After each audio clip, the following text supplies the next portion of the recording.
Hello મિત્રો, તમારું હાર્દિક સ્વાગત છે મારી યુટ્યુબ ચેનલ એમડી એકેડમીમાં। તો મિત્રો, આજે આપણે વાત કરવાની છે જે પોલીસ કોન્સ્ટેબલ અને જે પીએસઆઈની મિત્રો ભરતી હમણાં લેવાની છે તેની બાબતમાં મિત્રો મહત્ત્વના ન્યૂઝ આવી ગયા છે। તો મહત્ત્વના ન્યૂઝ શું છે?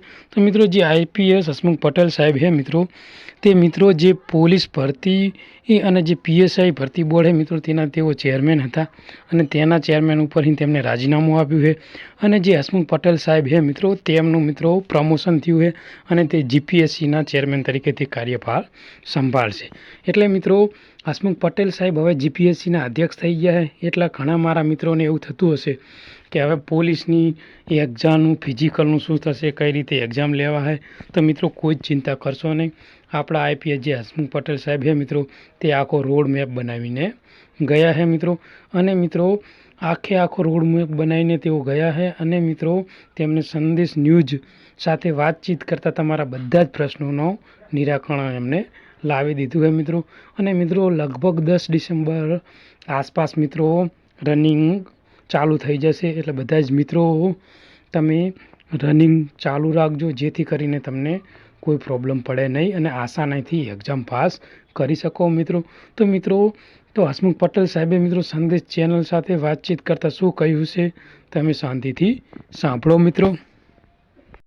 એ હવે ઉમેદવારોને ચિંતા છે કે સાલું જીપીએસસીમાં સાહેબ ગયા, જીપીએસસી તો બરાબર ચાલશે, પણ અમારું કોન્સ્ટેબલનું શું? એટલે એમાં પણ લગભગ બધું તૈયાર છે। શારીરિક કસોટી માટેની જે એજન્સી નક્કી કરવાની હતી એનું ટેન્ડર પણ થઈ ગયેલું। એ 4 તારીખે ટેન્ડર ખોલવાનું હતું, જે કદાચ એકાદ અઠવાડિયું વિલંબમાં આવ્યું છે। હું પણ હોત તો લગભગ 30મી નવેમ્બરની આજુબાજુ, કદાચ 1-2 ડિસેમ્બર અને મોડામાં મોડી 5 ડિસેમ્બરે અમારી પરીક્ષા શરૂ કરવાનું અમારું લક્ષ્ય હતું। એ માટેની લગભગ તૈયારીઓ હતી અને મને લાગે છે કે આવનારી હવે જે પણ વ્યક્તિ આવશે એના માટે પણ હું માનું છું કે 5-10 ડિસેમ્બરની આજુબાજુમાં પરીક્ષા શરૂ કરી શકાશે। આપણે જાણીએ છીએ કે આ જે આપણી શારીરિક કસોટી છે આપણે શિયાળાના મધ્યમાં લેવા માગીએ છીએ, એટલે જ આપણે ઉનાળામાં અને ચોમાસામાં નથી લીધી। એટલે જે પણ લોકરક્ષક ભરતી બોર્ડની જે પણ જવાબદારી લેશે એ ટૂંક સમયમાં શારીરિક કસોટી શરૂ। તો મિત્રો, તમે હસમુખ પટેલ સાહેબને શાંતિથી સાંભળ્યા છે, તેમને શું કીધું, આખી પોલીસ ભરતીનો રોડ મેપ વિશે મિત્રો તેમણે જણાવ્યું છે।